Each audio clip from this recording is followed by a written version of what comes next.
صلاۃ کے بعد معزز محتشم عالی مرتبت سامعین، خواتین و حضرات، السلام علیکم ورحمۃ اللہ وبرکاتہ۔ 27ویں شب ہے رمضان المبارک کی۔ اللہ نے زندگی میں ایک بار پھر عطا کی۔ اللہ ان گھڑیوں کے وسیلے سے ہمارے گناہ معاف فرما دے۔ لیلۃ القدر اپنے دامن میں اتنی رحمتیں رکھتی ہیں کہ اس امت کے سارے گناہ گاروں کی بخشش کے لیے کافی ہے۔ اس رات میں روح الامی اترتے ہیں فرشتوں کے جلو میں، جھرمٹ میں، اور اہل ایمان جو قیام میں ہوتے ہیں، قعود میں ہوتے ہیں، ذکر الہی میں ہوتے ہیں، ان سے مصافحہ کرتے ہیں۔ یہ رات کون سی ہے؟ ترکی خیمے میں چٹائی ایک سمت کر کے سر انور حضور نے باہر نکالا اور فرمایا کہ لیلۃ القدر کو آخری عشرے میں تلاش کرو۔ اور ایک روایت کے لفظ یہ ہیں کہ آخری عشرے کی تاک راتوں میں تلاش کرو۔ وہ تاک رات کون سی ہے؟ اس کو مخفی رکھا گیا۔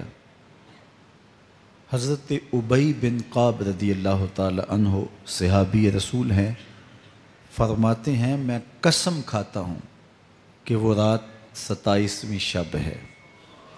حضرت بایزید بسطامی علیہ رحمہ فرماتے ہیں مجھے زندگی میں یہ رات 2 بار ملی ہے اور دونوں بار 27ویں شب ہی تھی۔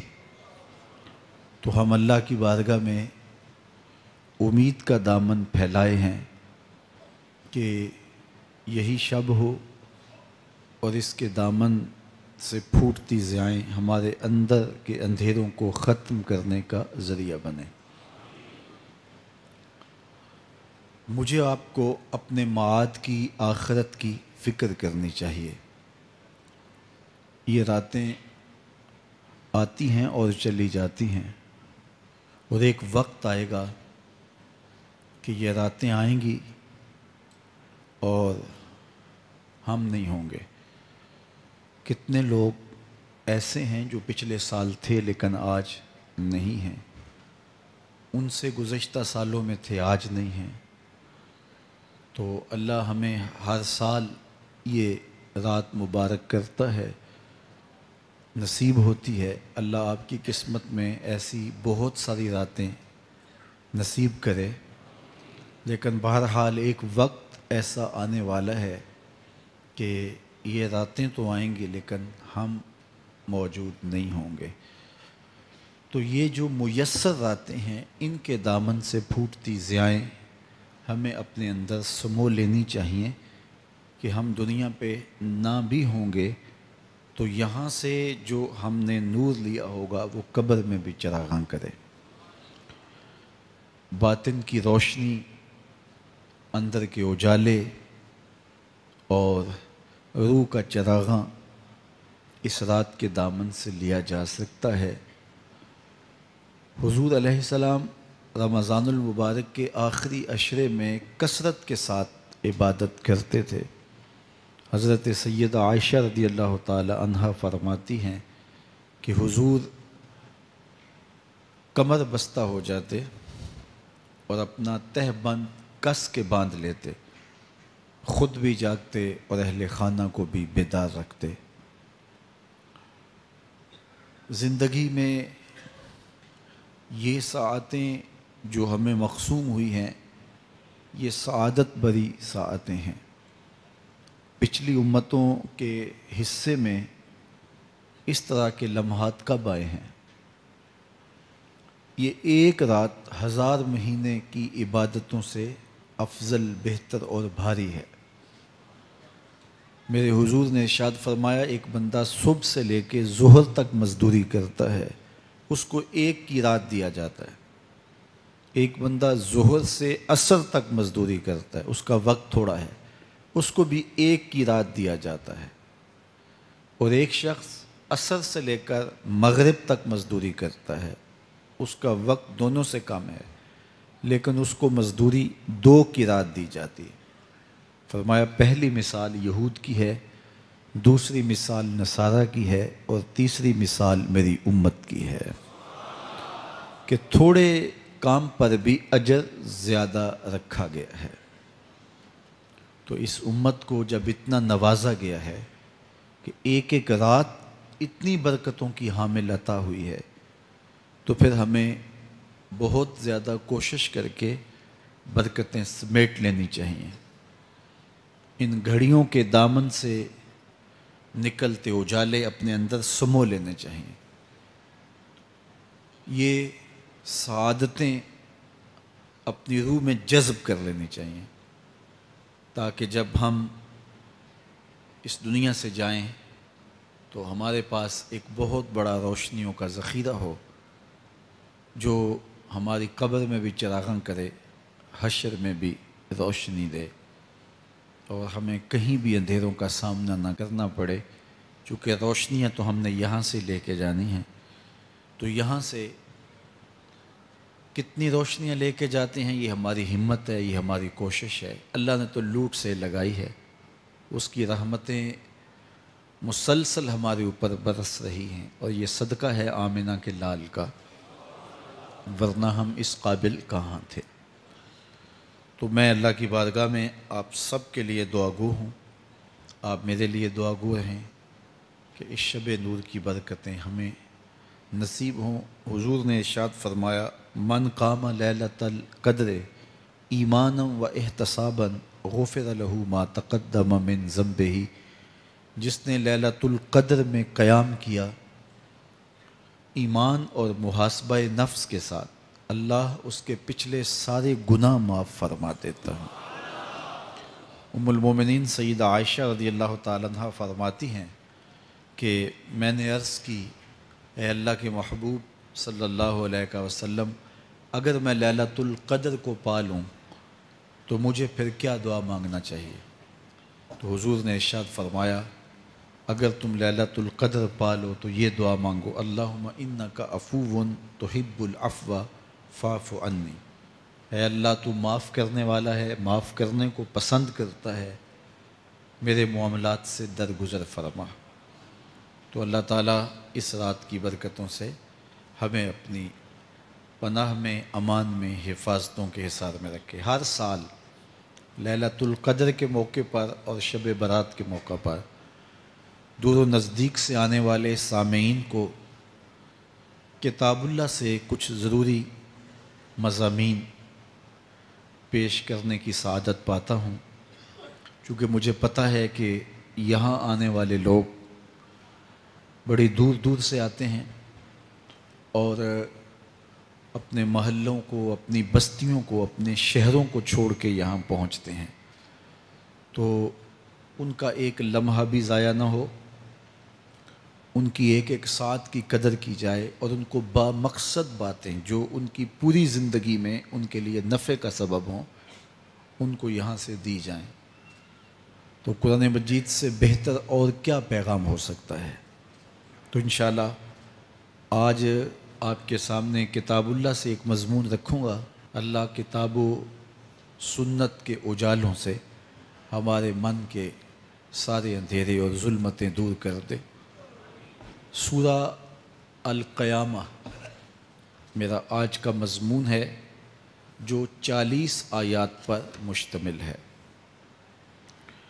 سورۃ القیامہ قیامت کے اس بات اور اس کے ہولناک منظر کی عکاسی پر مشتمل ہے۔ معاد کا یقین ہماری زندگی میں نظم پیدا کرتا ہے۔ اگر کسی قوم کو احتساب کا یقین نہ ہو تو اس کی زندگی بے ربط ہو جاتی ہے، لوٹ مار کا بازار گرم کر لیتا ہے کہ مجھے کون پوچھنے والا ہے۔ لیکن جس قوم میں احتسابی عمل مضبوط ہو وہاں لوٹ مار کا بازار گرم نہیں ہو سکتا۔ تو دنیا کے اوپر نظم قائم رکھنے کے لیے احتسابی عمل بہت ضروری ہے۔ دنیا بھر کے دانشور یہ بات کہتے آئے ہیں۔ اگر جرائم ختم کرنے ہیں تو انصاف فراہم کرنا پڑے گا۔ اگر عدالتیں قابل فروخت مال بن جائے، تھانے بکنے لگ جائیں، تو پھر معاشرے جرائم سے پاک نہیں رہ سکتے۔ تو عدالتی نظام اگر بے لاگ ہوگا اور انصاف لوگوں کی دہلیز تک پہنچے گا تو معاشرے ستھرے اور پاکیزہ ہوں گے اور ایک خوبصورت معاشرتی نظم قائم ہوگا۔ تو احتسابی عمل اور عدالتی نظم اچھا رکھنے کے نتائج ہم اپنی آنکھوں سے دیکھتے ہیں۔ تو کیا آخرت کا احتساب ہونا ضروری نہیں، جہاں افراد کا اور قوموں کا فرد عمل پیش ہو اور پھر جزا و سزا ان کو دی جائے؟ تو اسلام نے جو معاد اور آخرت کا تصور دیا ہے، یہ فرد اور قوم کی زندگی میں ایک نظم پیدا کرتا ہے۔ لیکن ہر دور میں جو مجرم ہوتے ہیں، جن کا کام ہی لوٹ مار ہوتا ہے، وہ کبھی نہیں چاہتے کہ احتسابی عمل مضبوط ہو۔ وہ چاہیں گے کہ عدالتیں قابل فروخت جنس بن جائیں، تھانوں کی بولیاں دی جا سکیں اور انصاف کبھی بھی قائم نہ ہو۔ تو بے لاگ احتساب کا وہ کبھی بھی رواج نہیں پڑنے دیں گے۔ جو لوگ آخرت کے تصور کو جھٹلاتے ہیں، ان ساری قوموں کو دیکھ لیں جنہوں نے آخرت کو جھٹلایا۔ وہ قومیں ہیں جو برائی میں لت پت تھیں اور گناہوں بھری زندگی بسر کر رہی تھی۔ اب ایسی قومیں کبھی پسند نہیں کرتی کہ کوئی آخرت بھی ہو جس کا خوف انہیں گناہوں کی اور بدیوں کی زندگی سے نکالے، کیونکہ وہ اس زندگی سے نکلنا ہی نہیں چاہتے۔ تو آخرت کا وہ ڈٹ کے انکار کرتے۔ قریش مکہ نے بھی آخرت کا ڈٹ کے انکار کیا اور کہا کہ ہم آخرت کو نہیں مانتے، چونکہ اگر وہ آخرت کو مان لیتے ہیں تو پھر زندگی کی تمام تر مکاریاں، دجل و فریب، تلبیسات، لوٹ مار، ظلم و جبر جو کمزوروں پر وہ روا رکھے ہوئے تھے، اس کا جواز باقی نہیں رہتا تھا۔ تو اس لیے انہوں نے اس کا ڈٹ کے انکار کیا۔ قرآن مجید کی جتنی بھی مکی صورتیں ہیں ان میں آخرت کا اس بات کیا گیا ہے اور معاد کو ثابت کرنے کے لیے دلائل دیے گئے ہیں۔ یہ سورہ القیامہ یہ بھی سورت نزول کے اعتبار سے مکی ہے۔ سورت کا آغاز قسم سے کیا جا رہا ہے، لا اقسم بیوم القیامہ، روز قیامت کی قسم یاد کرتا ہوں۔ اللہ تعالیٰ نے قیامت کے دن کی قسم کی۔ ولا اقسم بالنفس اللوامہ، اور قسم ہے ملامت کرنے والے نفس کی، اس جان کی قسم جو اپنے اوپر ملامت کرے۔ انسان کے اندر جو نفس ہے وہ اس کو برائی کا حکم دیتا ہے۔ حکم دینے والے کو آمر کہتے ہیں اور اسی سے مبالغہ کا صیغہ امارہ ہے، بہت زیادہ حکم دینے والا۔ تو جو نفس انسان کو برائی کا حکم دیتا ہے اس کو نفس امارہ کہتے ہیں۔ بہت زیادہ برائی کا حکم دینے والا. لیکن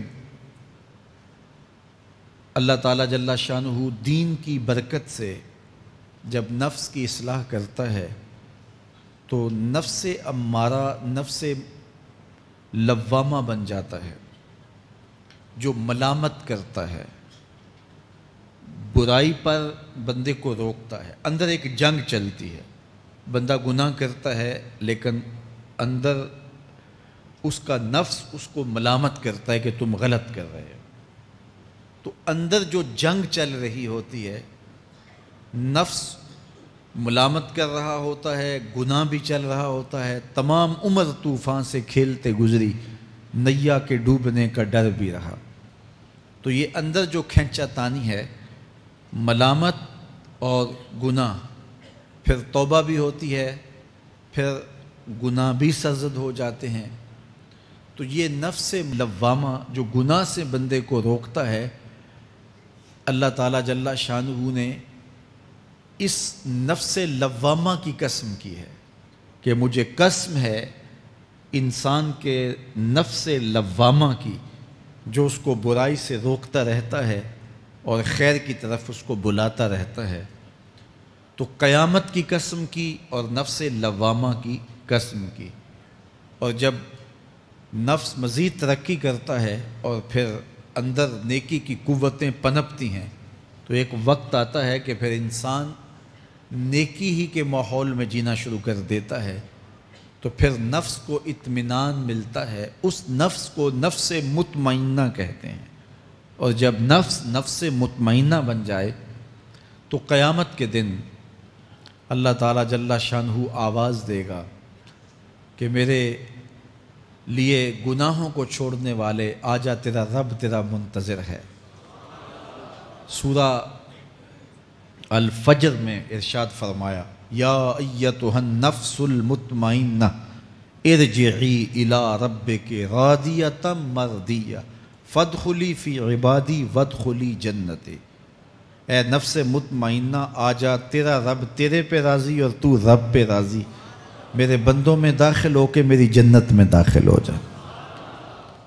تو اللہ تعالیٰ ہمارے نفس کو نفس مطمئنہ بنائے. تو نفس لوامہ بھی غنیمت ہے جو گناہ پہ ملامت کرتا ہے. تو اللہ تعالیٰ جل شانہ نے قیامت کے دن کی قسم کی تو ساتھ نفس لوامہ کی بھی قسم کی. قسم تو کوئی بھی کرے تو سننے والا متوجہ ہوتا ہے کہ یہ جو قسم کی جا رہی ہے تو یہ کسی عنوان کی اہمیت کو بیان کرنا مقصود ہے. تو پھر قسم اگر رب کرے تو پھر سمجھنے کے لیے کافی ہے کہ وہ کتنا اہم مضمون ہوگا جس پہ میرا رب ہو کے قسم کر رہا ہے. تو قیامت پر اللہ تعالیٰ قسم فرما رہا ہے تاکہ اس کا قسم فرمانا اہل عقل کے لیے کافی ہو کہ اس کے اس بات کے لیے اس سے بڑی کیا دلیل ہو سکتی ہے کہ میرا رب اس پہ قسم کر رہا ہے. اَيَحْسَبُ الْإِنسَانُ أَن لَّن نَّجْمَعَ عِظَامَهُ. اللہ تعالیٰ ارشاد فرماتا ہے کہ کیا آدمی یہ سمجھتا ہے کہ ہم ہرگز اس کی ہڈیاں جمع نہیں فرمائیں گے. یہ ایک کافر تھا، عدی بن ربیعہ، یہ مراد ہے یہاں انسان سے. ایک روایت کے مطابق ابو جہل بن ہشام مراد ہے. تو یہ ابو جہل یا عدی بن ربیعہ یہ کہتے تھے کہ کیا ہڈیوں کو دوبارہ جوڑا جائے گا، دوبارہ ان کو جمع کیا جائے گا؟ یہ نہیں ہو سکتا، قیامت نہیں آ سکتی.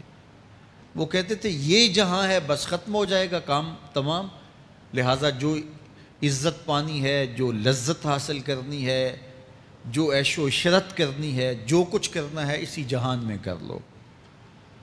آج کل بہت سارے لوگوں کا رویہ بھی یہی ہے کہ بس ٹھیک ہے، یہ دنیا ہی سب کچھ ہے، آخرت بس ایک اعتقاد کی حد تک ذہن کے کسی گوشے میں ہے، 2 لمحوں کے لیے خیال آیا تو رک گئے، پھر اپنی وہی ڈگر کی زندگی. لیکن آخرت جب تیقن کی اس منزل تک پہنچ جائے پھر انسان کہ اعمال کے اندر خود بخود جو ہے وہ نظم پیدا ہو جاتا ہے کہ چونکہ میں اللہ کے حضور پیش ہونا ہے اور ایک ایک عمل کا میں نے حساب دینا ہے۔ تو آخرت کے بارے میں یقین کی کمزوری انسان کو جو ہے وہ گناہوں کی دلدل میں پھنسا دیتی ہے۔ اس لیے آخرت کا یقین یہ بہت ضروری ہے تاکہ ہماری زندگی میں نظم پیدا ہو اور ہم اللہ کے حضور جھکنے والے، اس کے شکر گزار بندے، اس کی اتباع کرنے والے بنیں۔ تو اب وہ کافر کہتے تھے ابن ربیعہ یا ابو جہل کہ یہ جو ہڈیاں ہیں ان ہڈیوں کو کیسے دوبارہ زندہ کیا جائے گا۔ نضر بن حارث ایک کافر تھا، وہ کہیں سے قبرستان سے پرانی ہڈی اٹھا لایا اور وہ اتنی بوسیدہ تھی کہ ہاتھ کے لمس سے ٹوٹ ٹوٹ کے گرتی تھی، اور حضور کے پاس آ کھڑا ہوا اور آ کے کہنے لگا کہ کیا ان ہڈیوں کو دوبارہ زندہ کیا جائے گا؟ کون ہے ان کو جو دوبارہ زندہ کرے؟ اور ساتھ ہڈی توڑتا ہے اور اس کے ریزے زمین پہ گرتے ہیں۔ تو حضور علیہ السلام نے اللہ کی جانب سے اس کا جواب دیا۔ ذرا قرآن پڑھیے، سورہ یاسین کا آخری رکوع ہے، وَضَرَبَ لَنَا مَثَلًا وَنَسِیَ خَلْقَهُ قَالَ مَن يُحْیِی الْعِظَامَ وَهِیَ رَمِیمٌ۔ اب وہ باتیں کرنے لگ گیا ہے، اس کی زبان بولنے لگی ہے، اب کہاوتیں ہمارے لیے لاتا ہے، اور کیا کہتا ہے؟ مَن يُحْیِی الْعِظَامَ وَهِیَ رَمِیمٌ، ان ہڈیوں کو کون زندہ کرے گا جبکہ اتنی بوسیدہ ہو گئی ہیں۔ تو یہ نضر بن حارث حضور کے سامنے ہڈی لایا تھا اور توڑتا تھا اور کہتا تھا یہ ہڈیاں زندہ ہوں گی، ان ہڈیوں کو دوبارہ اٹھایا جائے گا جو اتنی بوسیدہ ہو گئی ہیں کہ ہاتھوں کا لمس بھی گوارا نہیں کرتی، اس کو دوبارہ زندہ کیا جائے گا، کون زندہ کرے گا؟ جواب سنو، قُلْ يُحْیِیہَا الَّذِی أَنشَأَہَا أَوَّلَ مَرَّةٍ، اے محبوب فرما دیجئے اب تو ہڈیاں موجود ہیں، جب ہڈیاں بھی نہیں تھیں تو جس رب نے انسان بنایا ہڈیوں کو جوڑ کے نہیں بنا سکتا۔ اب تو میٹیریل موجود ہے جب میٹیریل بھی موجود نہیں تھا۔ هل اتى على الانسان حين من الدهر لم يكن شيئا مذكورا، انسان پر وہ وقت بھی آیا ہے جب یہ قابل ذکر چیز ہی نہیں تھا، اس کا نقشہ نہیں تھا، اس کی صورت نہیں تھی، اس کا میٹیریل نہیں تھا، اس کا مادہ نہیں تھا، لیکن جس نے حضرت انسان بنایا، پانی کی بوند سے تخلیق کیا، تو اب کیا وہ ہڈیوں کو جوڑ کر انسان نہیں بنا سکتا؟ تو یہ کفار بات کرتے تھے کہ نہیں نہیں نہیں، اتنی بوسیدہ ہڈیوں کو کیسے زندہ کیا جائے گا، یہ بات سمجھ میں نہیں آتی۔ پھر ان کے ذرے بکھر گئے، بعض انسانوں کو جانور چیڑ پھاڑ کے کھا گئے، کچھ وہ کھا گئے، کچھ ہڈیاں پڑی رہ گئیں، کچھ ان کی ہڈیاں راکھ بن کے اڑ گئیں۔ تو کیسے ہو سکتا ہے کہ ان کو دوبارہ زندہ کیا جائے، ان کے اجزاء جوڑے جائیں؟ اب یہ عدی بن ربیعہ نے بھی یہی کہا۔ اللہ ارشاد فرماتا یحسب الانسان ان لن نجمع عظامہ، یہ آدمی گمان کرتا ہے، کہتا ہے کیا ہڈیوں کو دوبارہ زندہ کیا جائے گا؟ اللہ فرماتا ہے کیوں نہیں، ہم اس بات پہ قادر ہیں کہ اس کے انگلیوں کے پور پور کو دوبارہ کھڑا کر دیں، اور اس کے اجزاء جو بکھرے ہوئے ہیں ان کو ہم اکٹھا کر کے دوبارہ ان کو جوڑ دیں، ہمارے لیے کوئی مشکل نہیں ہے۔ لیکن یہ اس کا خیال ہے کہ ہڈیوں کو کیسے جوڑا جائے گا، لیکن سورہ یاسین میں جو دلیل دی اس پہ کس قدر جو ہے وہ اشش کرنے کو جی چاہتا ہے۔ فرمایا کہ قُلْ یُحْیِیہَا الَّذِی أَنشَأَہَا أَوَّلَ مَرَّةٍ، یہ کہتے ہیں یہ ہڈیاں کون جوڑے گا؟ کہا جب ہڈیاں بھی نہیں تھی، جس نے ہڈیاں بنائی اس کے لیے جوڑنا کیا مشکل ہے؟ تو یہ عجیب تم نے بات کی۔ تو اللہ تعالیٰ جل شانہ قیامت کے دن ہمارے وجود دوبارہ اٹھائے گا اور اپنے حضور بندوں کو کھڑا کرے گا اور ان سے سوال پوچھے گا۔ یہ نہیں ہے کہ جو مرضی کرتے گئے، ایک آدمی نے ظلم کیا، جبر کیا، زیادتیاں کی، لوگوں کا حق لوٹا، لوگوں کا مال غصب کیا، عزتیں پامال کی، اور اتنا مؤثر تھا کہ عدالتیں وہ خرید لیتا تھا، کچہریاں وہ خرید لیتا تھا، پولیس وہ خرید لیتا تھا، کوئی سے پوچھنے والا نہیں تھا، اس کی بات چلتی تھی، اس کا فون چلتا تھا، اس کا رکا چلتا تھا، عیش و عشرت کی زندگی گزاری اور مر گیا، ہزاروں کے حق غصب کر کے، ہزاروں کا مال ہڑپ کر کے، لوگوں کی آبروئیں لوٹ کے مر گیا اور قبر میں چلا گیا، بس قصہ ختم، اب نہ وہ اٹھے گا نہ اس سے حساب لیا جائے گا۔ تو پھر انصاف کہاں گیا؟ ایک عدالت ایسی ہونی چاہیے کہ جس عدالت میں اس کو بھی پکڑا جائے اور ٹکٹکی پہ باندھا جائے کہ دنیا پر تو کسی نے تجھے پکڑا نہیں، اس عدالت میں تیرے خلاف سلطانی گواہ بھی موجود ہیں اور تجھے گناہوں کا، جرم کا بدلہ بھی دیا جائے گا، اور منصف جو ہے وہ انصاف کرے اور ان مظلوموں کو کھڑا کیا جائے کہ دنیا پر تو تمہاری داد رسی کسی نے کی، اس دربار میں تمہاری پوری پوری داد رسی کی جائے گی۔ عقل مانتی ہے کہ ایک ایسا دربار ہونا چاہیے، ایسا احتسابی عمل ہونا چاہیے، ایک ایسی عدالت لگنی چاہیے کہ جس کا کہیں جسے انصاف نہیں ملا اس کو وہاں جا کے انصاف ملے، اور وہ دن قیامت کا دن ہے۔ اس کا یقین زندگی میں نظم پیدا کر دیتا ہے اور تھر تھر بدن کانپتا ہے کہ آج اگر ہم مؤثر بھی ہو جائیں اور کسی کے سامنے جواب دے نہ ہوں، لیکن ایک عدالت تو ہے جہاں ہم نے جواب دہ ہونا ہے اور اپنے ایک ایک عمل کا حساب دینا ہے۔ تو اللہ ارشاد فرماتا ہے کہ اس عدالت کے سامنے تم نے پیش ہونا ہے، تمہارے جوڑ جوڑ کو اللہ تعالیٰ دوبارہ کھڑا کرے گا اور اس کو دوبارہ تخلیق کرے گا اور پیدا کرے گا، اور تم دوبارہ کھڑے ہو جاؤ گے، اس کی حضور پیش ہوگے۔ بل یرید الانسان لیفجر امامہ، بلکہ آدمی چاہتا ہے کہ اس کی نگاہ کے سامنے بدی کرے۔ استغفر اللہ۔ یہ ایک ظالم کافر تھا، وہ حضور کی خدمت میں آیا، کہنے لگا میں نہیں مانتا قیامت آئے گی۔ حضور نے اس کو دلائل دیے، تو جب دلائل کے سامنے بے بس ہو گیا تو کہنے لگا کہ جس قیامت کی آپ بات کرتے ہیں وہ قیامت آ بھی گئی تو میں نہیں مانوں گا۔ اللہ اکبر۔ تو وہ انکار کرنے والوں کی انتہا ہوتی ہے، اور ذرا دیکھیے وہ کیا بول رہا ہے، بل یرید الانسان لیفجر امامہ۔ اس کی سرکشی دیکھیے، اس کا تمرد دیکھیے۔ وہ کہتا ہے اچھا اگر قیامت قائم ہوئی تو یہ گناہ، یہ جرم، یہ بدی، یہ بدکاریاں، یہ ظلم جو میں کرتا ہوں، یہ بدکاریاں رب کے سامنے کروں گا۔ کیسی ڈٹائی ہے، مذاق اڑاتا ہے، تمسخر اڑاتا ہے آخرت کا۔ کہتا ہے جو بدیوں کا کاروبار میں نے گرم کیا ہے، جو بدکاریاں میری زندگی کا معمول ہیں، جو داد عیش دیتا ہوں، جو عزتوں کو پامال کرتا ہوں، جو غریبوں کے پنجے توڑتا ہوں، جو لوگوں کا حق غصب کرتا ہوں، جو برائیاں کرتا ہوں، اگر قیامت قائم بھی ہو گئی تو میں یہ سارے جرم رب کے سامنے کروں گا، پھر وہ مجھے پکڑ کے دکھائے۔ اللہ اکبر۔ یسأل ایان یوم القیامہ، پھر پوچھتا ہے اچھا قیامت کب آئے گی؟ یہ تمسخر کے طور پہ پوچھتا ہے، لاؤ نہ قیامت، کب آئے گی قیامت؟ میں جرم رب کے سامنے کرنا چاہتا ہوں۔ اللہ اکبر۔ اب جواب سنیے، اب لفظوں کا ترجمہ اس زور سے کیا ہی نہیں جا سکتا جس زور کے لفظ ہیں۔ وہ کہتا ہے قیامت کب آئے گی؟ میں تو یہ جرم رب کے سامنے کرنا چاہتا ہوں، کوئی قیامت نہیں ہے، مذاق اڑاتا ہے۔ قیامت کب آئے گی؟ آواز آئی، فَإِذَا بَرِقَ الْبَصَرُ وَخَسَفَ الْقَمَرُ وَجُمِعَ الشَّمْسُ وَالْقَمَرُ۔ جب قیامت آئے گی تو آنکھیں چندھیا جائیں گے، چاند بے نور ہو جائے گا، سورج اور چاند اکٹھے ہو جائیں گے۔ یقول الانسان یومئذ این المفر۔ آج جو کہتا ہے کہاں ہے قیامت، اس دن بھاگتا پھرے گا، کوئی پناہ گاہ ہو بتاؤ، کوئی ہے ٹھکانہ چھپنے کا، کوئی پناہ گاہ ہے؟ کلا لا وزر، آواز آئے گی کوئی ٹھکانہ نہیں ہے، آج کوئی ٹھکانہ نہیں ہے۔ الی ربک یومئذ المستقر، اگر ٹھکانہ ہے تو صرف رب کے پاس ہے، انہیں ٹھکانہ ملے گا جو رب کے بندے ہیں اور اس کی دہلیز پہ آنے والے ہیں۔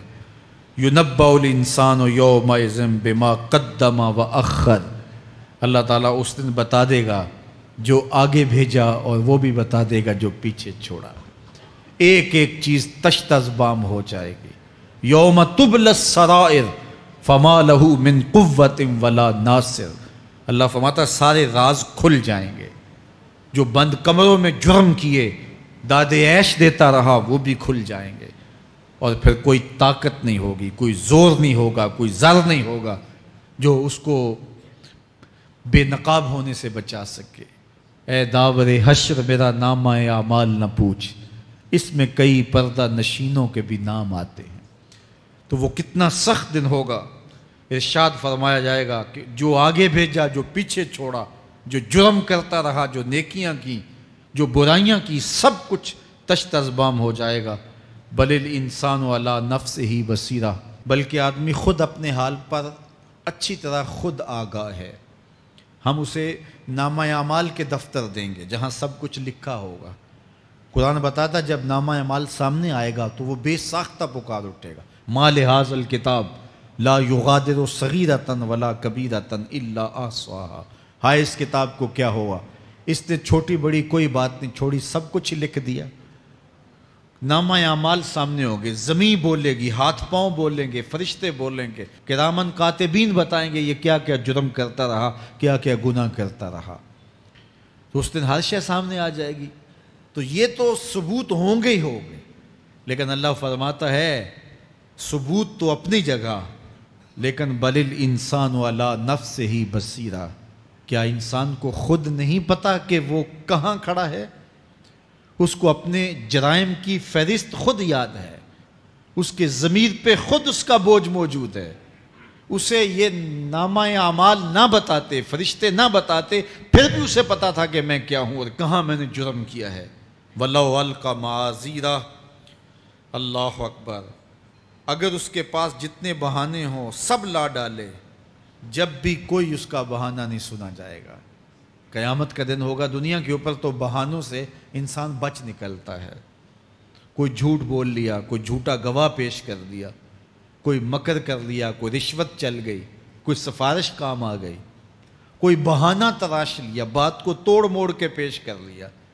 لیکن قیامت کا جب دن ہوگا تو کوئی نہ جھوٹا گواہ چلے گا، نہ رب کی پولیس رشوت لیتی ہے، نہ وہاں انصاف کے خلاف کوئی کام ہوگا، اور نہ ہی کوئی بہانہ چل سکے گا۔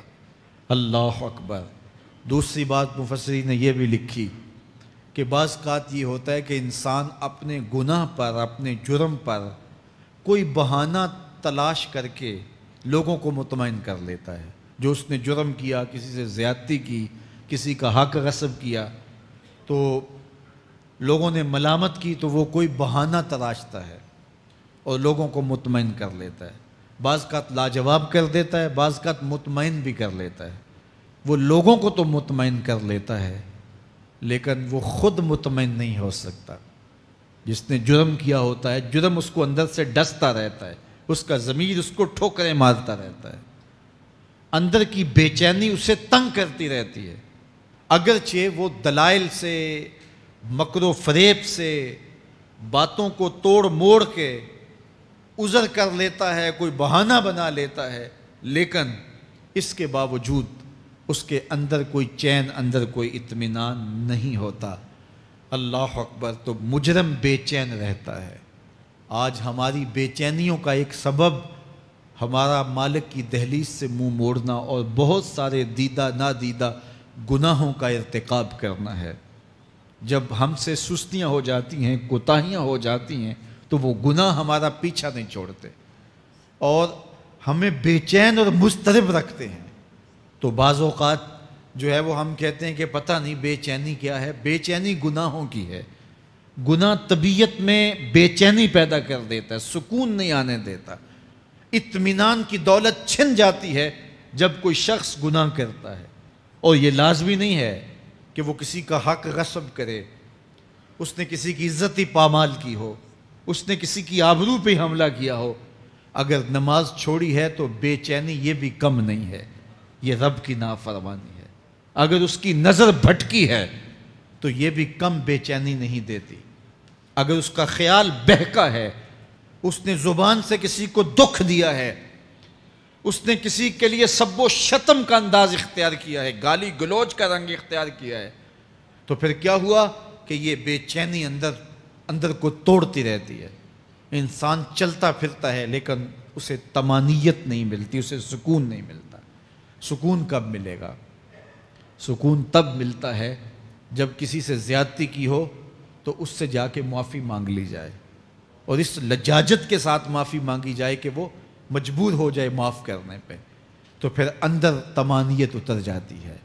اگر رب کی نافرمانیاں کی ہیں تو لیلۃ القدر کے دامن میں اس سے معافی مانگ لو، اتنی لجاجت سے معافی مانگو، اس قدر رو کے معافی مانگو، ترلے منت پہ اتر آؤ، ہاتھ جوڑو، آنسو بہاؤ، چیخو چلاؤ، رو، اس کی دہلیز سے لپٹ جاؤ اس سے اپنے گناہوں کی معذرت کرو. جب مالک نے معاف کر دیا اندر کی ساری بے چینیاں مٹ جائیں گی, دل کو قرار مل جائے گا, دل کو تسکین نصیب ہوگی. تسکین اس کی دہلیز سے تمہیں ملے گی. یہ اندر سے پھوٹتی ہے, باہر سے نہیں آتی ہے. تسکین کے قافلے اندر ہی اترتے ہیں, اندر سے اس کے سوتے پھوٹتے ہیں, اس کے چشمے پھوٹتے ہیں. ہم باہر سے ڈھونڈتے ہیں, باہر سے تسکین نہیں ملتی, یہ اندر سے آئے گی. اس لیے اس دل کے اوپر لگے ہوئے میل کچیل کو, غلاظت کو دور کر لو اور کھرچ دو دل کے اوپر پڑے ہوئے جتنے بھی زنگ ہیں. تو پھر نتیجہ کیا ہوگا؟ دل ستھرا ہوگا, مصفہ ہوگا, مزکا ہوگا. تو پھر دل پر نور ہوگا. تو پھر آپ کو زندگی گزارنے کا لطف اور سرور اور مزہ آنے لگ جائے گا. تو انسان جب دلیلیں تراشتا ہے, اس سے ایک بعض اوقات اپنے آپ کو بھی مطمئن کرنے کی کوشش کرتا ہے, اوروں کو بھی مطمئن کر لیتا ہے, لیکن حقیقت میں اطمینان نہیں ہوتا, وہ بے چینی ہوتی ہے. تو اللہ تعالیٰ جل شانہ اس کہانی کو بیان کرتے ہوئے ایک اور مضمون کو بیان کیا, اور یہ بالکل درمیان میں جملہ معترضہ کے طور پہ جو ہے وہ نظر آ رہا ہے کہ بات تو چل رہی ہے, تو اچانک اللہ اپنے محبوب سے مخاطبہ فرماتا ہے اور کیا ارشاد کرتا ہے؟ لا تحرک بہ لسانک لتعجل بہ. تو یہ اچانک بات کیوں آ گئی؟ اصل بات یہ تھی کہ جب وحی نازل ہوتی تو آقا کریم علیہ السلام ہمہ تن گوش ہو کے اس وحی کو سنتے, پھر اس کو محفوظ کرنے کی فکر ہوتی کہ جو میں نے سنا ہے وہ اچھی طرح مجھے یاد ہو جائے. اور پھر آقا کریم علیہ السلام کی تیسری فکر یہ ہوتی کہ اس کے جو معارف ہیں, اسرار ہیں, اور اس کے جو ثمرات ہیں, اس کی جو تفصیلات اور نکلنے والے اس کے نتائج ہیں, وہ بھی اچھی طرح جو ہے وہ میں سمجھ پاؤں. تو یہ تین مشقتیں بیک وقت حضور گوارا کر رہے ہوتے. اب قیامت کا ہولناک منظر جو پیش کیا گیا, اور پھر انسان جب اپنے رب کی نافرمانی کرتا ہے تو جو اس کا حال ہوتا ہے, تو یہ سارے مضامین کو اللہ کے محبوب سن رہے تھے. حضور کے قلب اطہر پر گرانی آئی, اور میرے رب کو کیسے گوارا تھا. جو حضور سن رہے تھے جلدی جلدی اس کو زبان پہ لانا چاہ رہے تھے تاکہ وہ اچھی طرح ازبر ہو جائے, لیکن اللہ نے محبوب کی اس مشقت کو دیکھا تو فرمایا لا تحرک بہ لسانک لتعجل بہ. محبوب آپ اپنی زبان کو جنبش نہ دیں, آپ جلدی کرتے ہیں تاکہ وہ جو میں نے سنا ہے وہ میری زبان پہ آ جائے. ان علینا جمعہ و قرآن, یہ ہمارے اوپر ہے, ہم آپ کے دل میں جمع بھی کریں گے. جو آپ کو سکھایا ہے وہ آپ کو یاد بھی رہے گا, وہ آپ بھول نہیں سکیں گے. فَإِذَا قَرَأْنَاهُ فَاتَّبِعْ قُرْآنَهُ, اور جب ہم پڑھ لیں تو پھر اس کے بعد آپ اس کو دہرائیں پڑھیں. ثُمَّ إِنَّ عَلَيْنَا بَيَانًا, پھر اس کی تفصیل بھی ہمارے ذمہ ہے, اس کا بیان بھی ہمارے ذمہ ہے. اس سے وہ لوگ جو حجیت حدیث کا انکار کرتے ہیں اور پھر وہ کہتے ہیں کہ نہیں بس قرآن مجید کی آیات ہی ہیں, اس کے علاوہ اور کچھ نہیں ہے, وہ من اللہ نہیں ہے, تو یہاں غور کرنا ہے. ثم ان علینا بیانہ فرمایا گیا, پھر ہمارے اوپر ہے اس کا بیان جو آپ کو ہم القاء کریں. اور آقا کریم نے فرمایا, سنن نسائی کی روایت ہے, انما اوتیت القرآن ومثلہ معہ, مجھے قرآن دیا گیا اور قرآن جتنے اور علوم بھی میرے سینے میں رکھے گئے. تو صرف قرآن ہی نہیں اتارا گیا حضور کے سینے میں, حضور کے سینے میں بہت کچھ نازل کیا. حضور کا سینہ گنجینہ ہے اسرار و معانی کا, اور اللہ تعالیٰ جل شانہ نے اپنے محبوب کو بہت کچھ عطا کیا. یہ بیان کرنے کے بعد فرمایا کلا بل تحبون العاجلہ وتذرون الآخرہ. اللہ اکبر. کوئی نہیں بلکہ یہ جو تم لوگ ہو اے کافرو, تم اس چیز کو پسند کرتے ہو جو بالکل نقد ہے, جو جلد ملنے والی ہے. دنیا کا سودا نقد ہے, دنیا کے نفع نقد ہیں, دنیا کی لذات نقد ہیں.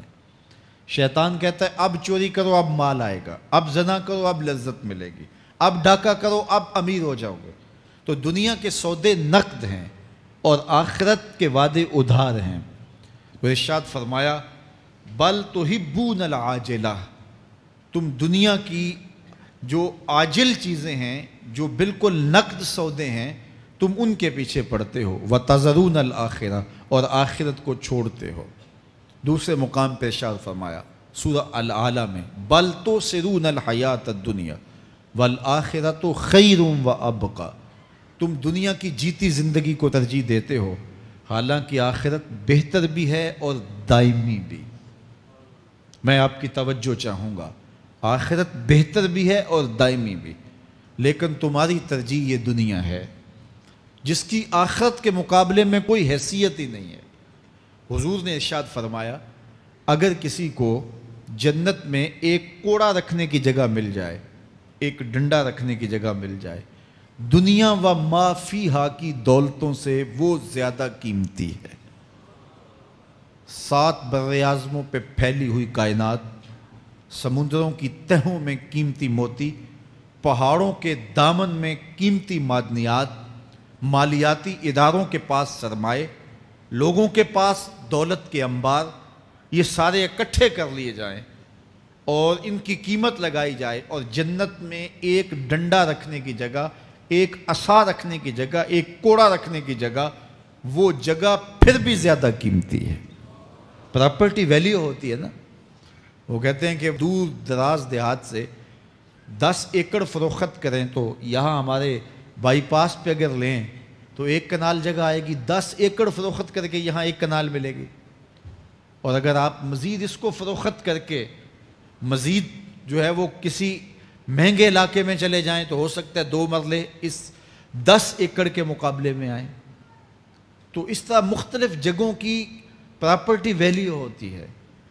اللہ کے محبوب جنت کی پراپرٹی ویلیو بتا رہے ہیں۔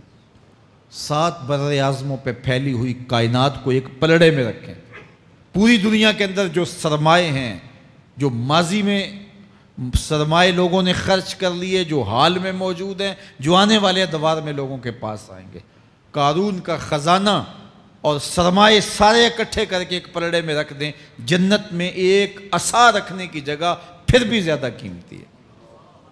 تو پھر دنیا کی آخرت کے مقابلے میں قیمت کیا ہوئی؟ دنیا کی جنت کے مقابلے میں ویلیو کیا ہوئی؟ اور جنت میں سب سے کم جگہ کس کو ملے گی؟ جو سب سے آخر میں جائے گا۔ ظاہر ہے سب سے کم جگہ اسی کے پاس ہوگی جو سب سے آخر میں جہنم کے دھکے کھا کھا کے، رگڑے سہ سہ کے پھر آخر میں جنت میں جائے گا۔ سب سے تھوڑی جگہ اس کے پاس ہوگی۔ حدیث پاک میں آتا ہے، بخاری میں آتا ہے، حضور نے ارشاد فرمایا کہ جب جہنم سے آخری جہنمی نکالا جائے گا تو اللہ تعالیٰ اسے پوچھے گا، بتا تیری کوئی آرزو؟ تو وہ کہے گا، مالک یہ آرزو ہے، یہ آرزو ہے، مختلف آرزویں بتائے گا۔ اللہ فرمائے گا، لکا ما تمنیتا، جو تو نے آرزو کی جا جا تجھے میں نے عطا کر دی، اب جنت میں چلا جا۔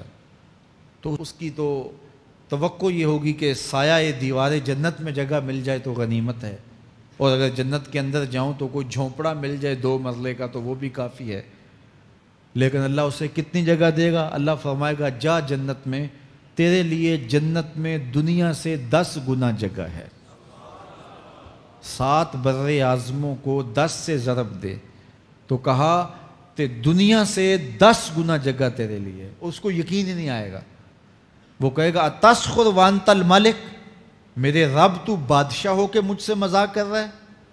اللہ فرمائے گا، نہیں، تیرے لیے 10 گنا جگہ ہے، اور اس کے لیے 10 گنا جگہ ہوگی جو سب سے آخر میں جنت میں جائے گا۔ میں آپ کی توجہ چاہوں گا، جو آخری جنتی ہے اس کے پاس کتنی جگہ ہوگی، کتنی پراپرٹی ہوگی؟ آج تو 2، 10، 20، 50 مربع کسی کے پاس ہوں تو وہ اتراتا ہوا چلتا ہے کہ میں اتنا بڑا ذمہ دار ہوں۔ جنت میں آخری جنتی کی جگہ کتنی ہوگی؟ دنیا سے 10 گنا جگہ۔ تو داتا گنج بخش علی حجویری کی جاگیروں کا عالم کیا ہوگا؟ بابا فرید الدین گنجے شکر کی جاگیروں کا عالم کیا ہوگا؟ پھر اصحاب رسول کی جاگیروں کا عالم کیا ہوگا؟ قیمتی کتنی جگہ کہ ایک ڈنڈا رکھنے کی جگہ مل جائے، دنیا و ما فیہا سے وہ قیمتی، اور وہ قیمتی جگہ دنیا سے 10 گنا جگہ اس کو دی جائے گی جو سب سے آخر میں جائے گا۔ تو مجھے بتائیے، اس سے بڑا بے وقوف کوئی ہے جو آخرت کو برباد کر کے دنیا کا سودا کرتا ہے؟ بل تؤثرون الحیات الدنیا والآخرۃ خیر وابقیٰ، کہا آخرت بہتر بھی ہے اور دائمی بھی ہے، نہ ختم ہونے والی زندگی ہے۔ تو یہاں بھی ارشاد فرمایا، کلا بل تحبون العاجلہ وتذرون الآخرہ، تم نقد کے پیچھے دوڑتے ہو، آخرت جو ادھار ہے اس کی پرواہ نہیں کرتے ہو۔ یہ نقد تمہیں مل بھی جائے، پہلی تو بات ہے ملتی نہیں ہے، دنیا تمہارے آگے بھاگتی ہے اور تم پیچھے بھاگ رہے ہو۔ کچھ حصہ تمہیں مل بھی گیا تو وہ کتنے سالوں کے لیے؟ 60 سال 70 سال، یہ تو بڑی لمبی زندگی ہیں۔ ہمارے ہاں 45 سال ایوریج نکالی گئی ہے۔ 60 سال بھی کوئی جی لے، 70 سال بھی کوئی جی لے، کیا حیثیت ہے آخرت کے مقابلے میں؟ آخرت کا ایک دن یوم حشر قرآن بتاتا ہے 50,000 سال کا ہوگا۔ 50 سال کا نہیں، 100 سال کا نہیں، 50,000 سال کا ایک دن۔ پھر اس کے بعد نہ ختم ہونے والی زندگی، مینڈے کی شکل میں موت کو بھی ذبح کر دیا جائے گا۔ موت کو بھی موت آ گئی، اب موت نہیں ہے، نہ ختم ہونے والی زندگی۔ اور جو جنت میں چلا گیا سب سے آخر میں جانے والے کی یہ جائیدادیں۔ تو اصل زندگی تو آخرت کی زندگی ہے۔ کلا بل تحبون العاجلہ وتذرون الآخرہ، یہ تو ایک سودا ہے۔ اب اللہ تعالیٰ ایک اور چیز بتا رہا ہے، ذرا غور کیجئے۔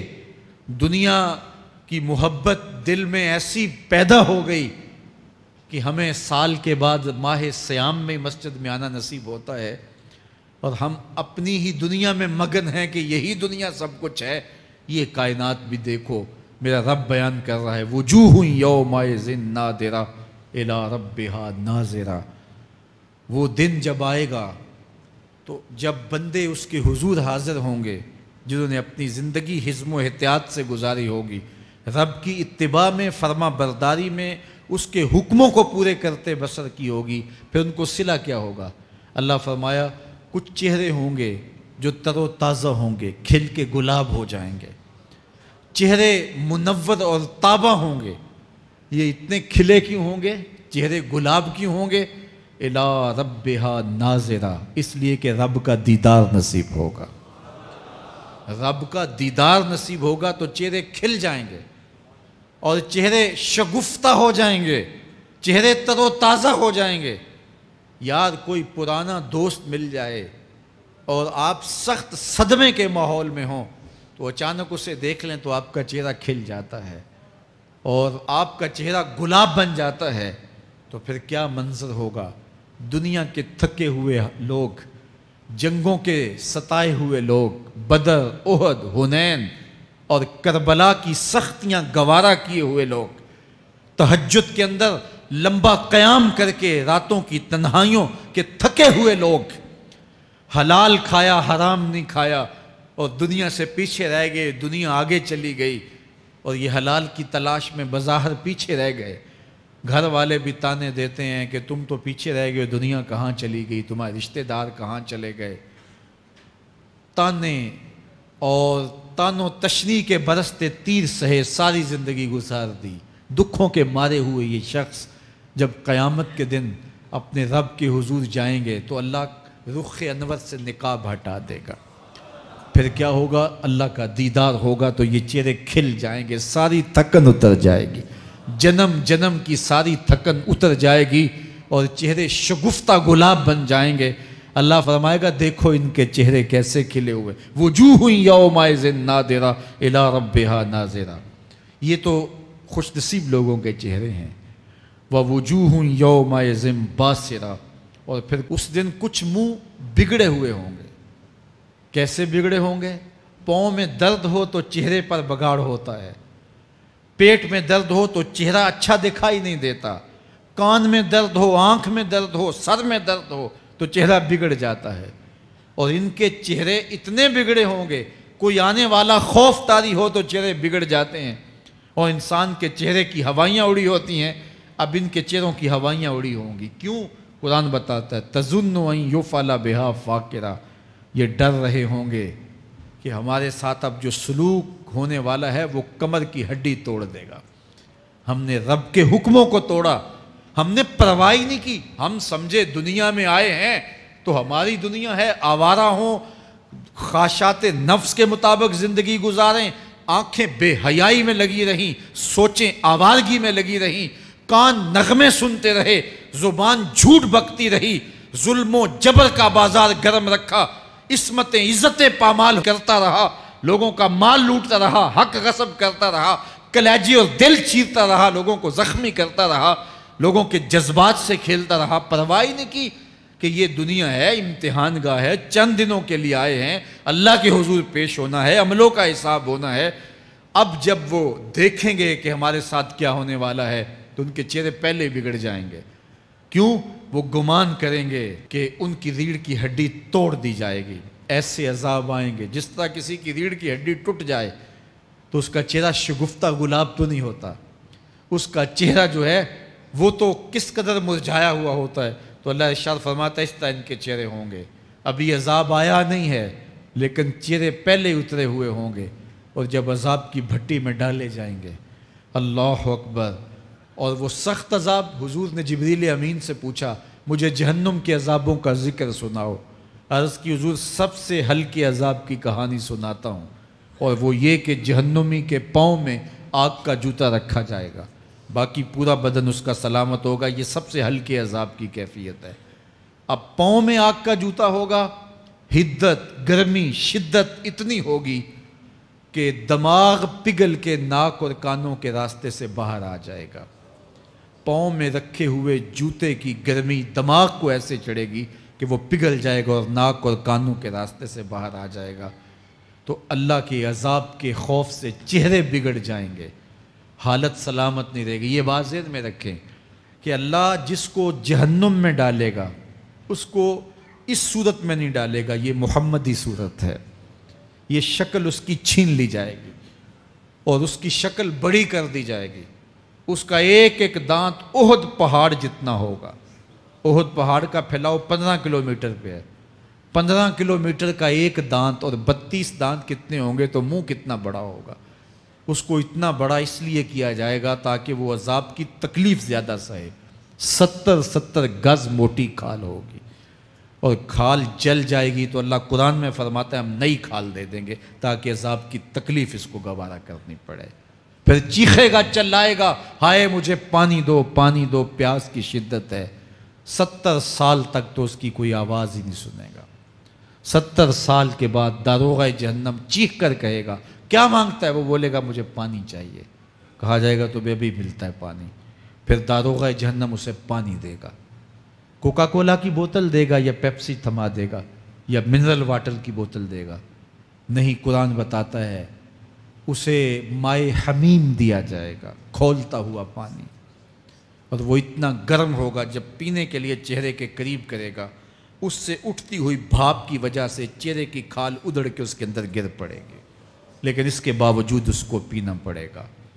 اللہ فرماتا ہے یہ دنیا ہی سب کچھ نہیں ہے، سمجھ لیا یہی سب کچھ ہے، آخرت کو بھول گئے، صبح اٹھے کام پہ چلے گئے، شام آئے آوارگی میں چلے گئے، صدائیں آتی رہیں حی علی الصلاۃ حی علی الفلاح، کوئی پرواہ نہیں کی، نہ پیشانیوں نے سجدے کیے، نہ سوچوں میں پاکیزگی آئی، زندگی یوں گزار کے چلے گئے۔ ایسے نہیں، کہا ایک وہ ہوں گے جن کے چہرے شگفتہ گلاب ہوں گے، ایک وہ ہوں گے جن کے چہرے بگڑے ہوئے ہوں گے۔ اللہ اکبر، کلا اذا بلغت التراقی، یہ تو قیامت کا منظر ہے نا، قیامت سے قبل بھی ایک منظر ہے، اللہ اس منظر کو بھی بیان کر رہا ہے۔ کلا اذا بلغت التراقی، ہاں ہاں جب جان گلے کو پہنچ جائے گی۔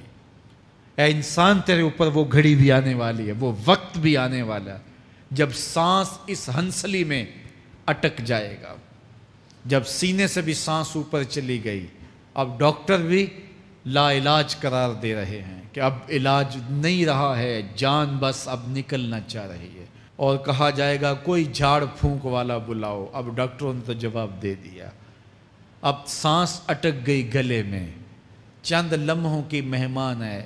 اب ڈاکٹروں نے کہا اب ہماری جانب سے لا علاج ہو گیا، اب لے جاؤ اس کو گھر یا وینٹیلیٹر پہ ڈال دیتے ہیں اس کو، بس اب ہماری جانب سے کوئی اس کا علاج نہیں ہے۔ اب گھر والے روتے ہیں، کہتے ہیں کوئی جھاڑ پھونک والا لاؤ، کوئی دم والا لاؤ، شاید وہ کوئی دم کرے تو اس کی جان میں جان آ جائے۔ ڈاکٹروں نے تو لا علاج قرار دے دیا۔ وَظَنَّ عَنَّهُ الْفِرَاقُ، اللہ فرماتا ہے یہ تو جھاڑ پھونک والے کو ڈھونڈ رہے ہیں، لیکن جس کی سانس یہاں اٹکی ہے وہ سمجھ گیا ہے اب موت آ گئی ہے، اس کو یقین ہو گیا ہے کہ اب موت کے لمحے آ گئے ہیں، اب میں بچ نہیں پاؤں گا، اب آنکھیں تاڑے لگی ہوئی ہیں۔ وَالْتَفَّتِ السَّاقُ بِالسَّاقِ، پنڈلی پہ پنڈلی چڑھ رہی ہے۔ جب موت آ جاتی ہے تو پھر پنڈلی سے پنڈلی لپٹ جاتی ہے، اس کو پھر جدا کرتے ہیں اور جدا کر کے دونوں انگوٹھے باندھ دیتے ہیں تاکہ پنڈلی کے اوپر پنڈلی نہ چڑھے۔ اللہ وہ منظر بیان کرتا ہے، صاحب یہ وقت آنے والا ہے جب دونوں انگوٹھے باندھ دیے جائیں گے، جب ناک میں روئی ٹھونس دی جائے گی، جب چٹے لباس میں کفن دیا جائے گا، جب غسال کے سامنے بے بس پڑے ہوں گے، وہ چاہے یہ بازو اٹھائے چاہے یہ بازو اٹھائے، گرم پانی ڈالے یا سرد پانی ڈالے، جب بس پڑے ہوئے ہوں گے جو ہے وہ غسل دینے والوں کے، اور ناک میں روئی ہوگی اور دونوں انگوٹھے آپس میں بندھے ہوں گے۔ یہ محل، یہ ماڑی، یہ کوٹھیاں، یہ بنگلے جس کو سویر شام لگ کے حلال حرام کی تمیز کیے بغیر بنایا تھا، غوث اعظم رضی اللہ تعالیٰ عنہ بولے مکان بنا رہا ہے، بسیں گے اور حساب تو جا کے دے گا، اور یہ تو ایک رات بھی تجھے اس گھر کے اندر نہیں رکھیں گے کہ چلو ایک رات مہمان رکھ لیں۔ کہتے ہیں نہیں نہیں، مہمانوں نے بھی جانا ہے تو جلدی کرو، اس کو سپرد کراؤ، وہ تو تیرا لباس بھی پھاڑ کے اتاریں گے، خود غسل دینے کے لیے تیار بھی نہیں ہے، تجھ سے خوف آنے لگا ہے۔ جاندی واری ڈرونا بنے ہوتے، ہاتھ نہ لاندے ڈر دے، جنہ لئی تو پاپ کمائے اج کتھے نہیں تیرے کر دے۔ آج تو وہ تیرے ساتھ تجھے غسل دینے کے لیے آمادہ نہیں ہے۔ وَالْتَفَّتِ السَّاقُ بِالسَّاقِ، جب پنڈلی پہ پنڈلی چڑھنے لگ جائے گی، إِلَىٰ رَبِّكَ يَوْمَئِذٍ الْمَسَاقُ، اس دن تیرے رب کی طرف ہی لوٹ کے جانا ہے۔ فَلَا صَدَّقَ وَلَا صَلَّىٰ، اس نے نہ تو سچ مانا اور نہ نماز پڑھی، وَلَٰكِنْ كَذَّبَ وَتَوَلَّىٰ، ہاں جھٹلایا اور منہ پھیر کے چل پڑا۔ ثُمَّ ذَهَبَ إِلَىٰ أَهْلِهِ يَتَمَطَّىٰ، پھر اپنے گھر کو اکڑتا ہوا چلا۔ اولا لک فاولا ثم اولا لک فاولا، تیری خرابی آ پہنچی، ہاں تیری خرابی آ پہنچی۔ ایحسب الانسان ان یترک سدی، انسان دنیا میں یہ گمان کرتا ہے اس کو سدا چھوڑ دیا جائے گا۔ سدا عربی میں ایسے اونٹ کو کہتے ہیں جس کی مہار کسی کے ہاتھ میں نہ ہو، شترے بے مہار، جہاں مرضی جس گھاٹ سے چاہے پانی پیے، جہاں سے مرضی چارہ لے، تو شترے بے مہار کو کہتے ہیں سدا۔ تو یہ انسان بھی گمان کرتا ہے کہ میں بھی سدا ہوں، مجھے کوئی کیوں پوچھے، میرے جذبات پہ کوئی کیوں قدغن لگائے، مجھے کیوں روکے کوئی۔ بالخصوص جوانی کے ایام کے اندر جوان کو بڑا ہوتا ہے کہ کوئی مجھے کیوں، وہ تو ماں باپ کے کہنے میں بھی نہیں آنا چاہتا، وہ کہتا ہے کیوں مجھے روکتے ہیں، میری جوانی ہے، میرے جذبات ہیں، مجھے آزادی سے جینے دو، کیوں میرے راستے میں رکاوٹ بنتے ہو، میں سدا ہوں۔ اللہ فرماتا ہے نہیں، ایک اونٹ تو سدا ہو سکتا ہے، جس کو میں نے اشرف المخلوقات بنایا ہے اس کو تو سدا نہیں چھوڑوں گا، اس کو تو پابند بناؤں گا حکام کا۔ اب وہ کہتا ہے کہ نہیں نہیں، یہ کیسے دوبارہ اٹھائے جائیں گے؟ اب دوبارہ وہی بات پھر آ گئی، الم یک نطفۃ من منی یمنی، اللہ فرماتا ہے ایک بوند تھی نا، پانی کا ایک قطرہ تھا جو رحم مادر میں رکھا گیا، ثم کان علقہ، پھر وہ پانی کا قطرہ لوتھڑا بنا، فخلق فسوی، پھر اللہ نے اسے پیدا فرمایا اور پھر ٹھیک ہموار کیا، فجعل منہ الزوجین الذکر والانثی، پھر اس سے وہ جوڑ بنائے، کوئی مرد بنایا کوئی عورت بنائی۔ کہا اب غور کر، اب تیری آنکھیں دیکھتی ہیں، بجلیاں چمکتی ہیں، تیری زبان کا طوطی بولتا ہے، لوگ اشش کرتے ہیں تیری گفتگو پہ، تیری گفتار پہ صدقے جاتے ہیں، تیرے لہجے کے جمال کو دیکھتے ہیں، تیرے سینے کا زور، تیرے پنجوں کی طاقت، تیری دماغ کی تیزیاں اور تیری سوچوں کے اجالے، تیری زوردار ٹانگیں، تیرے کڑیل بازو اور تیری چوڑی چھاتی اور تیرے گلاب کی پتیوں جیسے ہونٹ، اے انسان یہ سب کچھ کہاں تراشا گیا؟ ماں کے رحم میں، اس تاریکی میں جو 3 پردوں میں تھی، تیرا سر تیرے گھٹنوں میں تھا، اور تیرے رب نے وہاں تیرے اندر نسوانیت یا رجولیت کی صلاحیتیں پیدا کی، تیری آنکھوں میں چمک پیدا کی، تیرے کانوں میں نغمے بکھیرے، تیری زبان کے پٹھوں پہ قوت ذائقہ رکھی، تجھے بولنے کی صلاحیت دی، تیرے پنجوں میں زور رکھا۔ آج تو مفتی شہر ہے، آج تو علامۃ الدہر ہے، آج تو قاضی القضات ہے، آج تو منسٹر ہے، آج تو وزیر اعظم ہے، آج تو پہلوان ہے، آج تو شہزادہ ہے، آج تو بادشاہ ہے، آج تو زوراور ہے۔ آج تیری طاقت کے کیا کہنے، آج شیروں کو تو نچا لیتا ہے، ہاتھیوں کو تو بٹھا لیتا ہے، آج تو بڑا زوراور گھڑ سوار ہے، آج تیری طاقت کے کیا کہنے، تو کشتی کرتا ہے، زمانہ دیکھنے آتا ہے، آج تیری طاقت کے شوہرے ہیں، تیری عظمت کے تنتنے ہیں، لیکن انسان تو ایک ناپاک قطرہ تھا اور رحم مادر میں تھا۔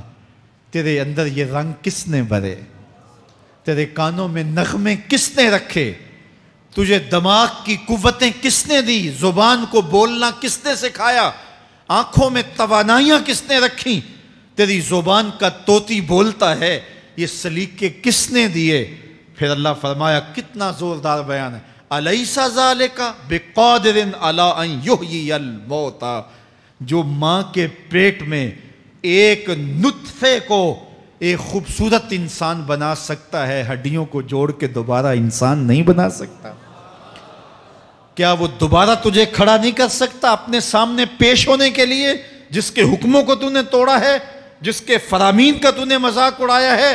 کیا وہ اتنا ہی بے بس ہے کہ اپنے حضور تجھے جو ہے وہ کھڑا ہی نہیں کر سکتا ہے؟ جس رب نے تجھے ماں کے شکم میں شکل دی، حضرت شیخ فرید الدین عطار بولتے ہیں، سانے کزتی سلاتی می شود، ایسا کاریگر ہے مٹی سے بادشاہ بنا ڈالتا ہے۔ اس نے مٹی سے دارا و سکندر بنائے، اس نے مٹی سے جو ہے وہ رستم و سہراب بنائے، اس نے مٹی سے کیا کیا بنا دیا، جو مٹی سے بادشاہ بنا سکتا ہے، جو نطفہ رحم مادر سے جو ہے وہ شکل اور صورت اور رنگ اور جمال بنا دیتا ہے۔ تیری صورت نکھرتی ہے، تیرے ہونٹ گلابی ہیں اور تیری نرگسی آنکھیں ہیں، تیرے ریشمی بال ہیں اور تیری خوبصورت رنگت ہے، تو چال چلتا ہے تو لگتا ہے قیامت چل رہی ہے، تیرا قد رانا جو ہے وہ صنوبر کو شرماتا ہے، تیری گفتار کے تنتنے ہیں۔ جس نے اتنی خوبصورت شکل ماں کے رحم میں بنائی، کیا وہ ہڈیوں کو جوڑ کے دوبارہ انسان نہیں بنا سکتا؟ وہ دوبارہ انسان بنائے گا اور پھر تجھے اپنے حضور کھڑا کرے گا۔ اور ایک حدیث میں آتا ہے، اللہ بندے کو اپنے حضور کھڑا کرنے کے بعد اپنے سامنے سے ہٹنے نہیں دے گا جب تک 5 سوال نہیں پوچھ لے گا۔ ان عمرہ ہی فیما افنا ہو، اس کی عمر کے بارے میں پوچھے گا، کہاں ضائع کی؟ میں نے تجھے زندگی دی، 60 سال 70 سال 40 سال 50 سال، اس زندگی کو کہاں گزار کے آیا ہے؟ ان شبابہ فیما ابلا ہو، اس کی جوانی کے بارے میں پوچھا جائے گا، جوانی کہاں گزار کے آیا ہے؟ مجنوں تو نہیں بنا رہا، خواہشات کا اسیر تو نہیں ہو گیا، دیوانوں کی طرح زندگی تو نہیں گزار کے آ گیا؟ تیری جوانی کسی چوک میں تو نہیں گزری، تیری جوانی آوارگی میں تو نہیں گزری، ساری رات سوشل میڈیا کے اوپر گندگی اور غلاظتیں تو نہیں دیکھتا رہا؟ تیری زندگی گزری کہاں ہے؟ تیری جوانی گزری کہاں ہے؟ اگر کوئی جواب نہ ہوا تو پھر کیا جواب دے گا؟ اور وہ کتنا خوش نصیب ہوگا جو کہے گا، مالک میری جوانی سجدوں میں گزری، میری جوانی قیام میں گزری، میری جوانی رکوع میں گزری۔ میرے حضور فرماتے ہیں، سبعۃ یظلھم اللہ فی ظلہ یوم لا ظل الا ظلہ، 7 اشخاص ایسے ہیں قیامت کے دن جب کوئی سایہ نہیں ہوگا، اللہ ان 7 کو اپنے عرش کا سایہ دے گا۔ ان میں سے دوسرا شخص میرے حضور نے بیان فرمایا، وَشَابٌ نَشَأَ فِي عِبَادَةِ اللَّهِ، وہ جوان جس کی جوانی اللہ کی عبادت میں گزری۔ جوانوں، اپنی زندگی کو مالک کی دہلیز پہ لے آؤ۔ جوانی وہی ہے جو مالک کی چوکھٹ پہ گزرے۔ اپنے دل کا تعلق جوڑو، عشق کرنا ہے تو پھر آمنہ کے لال سے کرو، محبت کا رشتہ ان سے جوڑو، تعلق کا ربط ان سے قائم کرو، جوانی کو دین کی راہ پہ ڈالو۔ اللہ اکبر، سنو میرے حضور کا فرمان، انا حبیب اللہ، میں اللہ کا حبیب ہوں۔ پھر فرمایا، الشاب التائب حبیب اللہ، جو جوان جوانی میں توبہ کرے وہ بھی اللہ کا حبیب ہے۔ آؤ اللہ کے حبیب بن جاؤ۔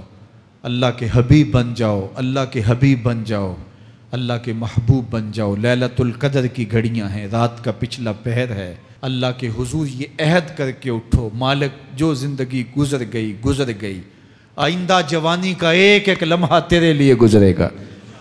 جیوں گا تو تیرے لیے، مروں گا تو تیرے لیے۔ میری ایک ایک سانس تیرے نام وقف ہوئی، میری زندگی کی ایک ایک ساتھ تیرے نام وقف ہوئی۔ میں اپنا سب کچھ تیرے لیے پیش کرتا ہوں۔ میری زندگی کا مالک بھی تو ہے، میری موت و حیات کا خالق اور مالک بھی تو ہے۔ یہ زندگی تو نے دی، تیری امانت ہے، تیرے حضور ہی پیش کرتا ہوں۔ اور لیلۃ القدر کی گھڑیوں میں اس عزم کے ساتھ گھروں کو لوٹو کہ اللہ میری زندگی کا ایک ایک لمحہ تیرے نام ہوا، آنے والے موسم تیرے نام ہوئے، میری جوانی تیرے نام ہوئی، میرے آنسو تیرے نام ہوئے، میری پیشانی تیرے نام ہوئی، میرے دل کی دھڑکن تیرے نام ہوئی، میری صلاحیتیں تیرے نام ہوئی۔ میری زبان بولے گی تو تیری تسبیح بولے گی، تیرے ذکر کے ترانے پڑے گی، میرے کان سنیں گے تو قرآن کے نغمے سنیں گے، میری آنکھیں دیکھیں گی تو مالک تیری قدرت کی نشانیاں دیکھیں گی، تیرے رسول کا روضہ دیکھیں گی، تیرا کعبہ دیکھیں گی۔ مالک میری زبان سچائی کے نور سے مالا مال ہوگی اور میں ساری زندگی تیرے نام کرتا ہوں۔ اور جب آپ اپنی ساری زندگی اللہ کے نام کر دیں گے تو پھر وہ پوری کائنات تمہارے نام کر دے گا۔ کی محمد سے وفا تو نے تو ہم تیرے ہیں، یہ جہاں چیز ہے کیا لوح و قلم تیرے ہیں۔ اللہ آپ سب کو اپنی پناہ میں، امان میں اور حفاظتوں کے حصار میں رکھے۔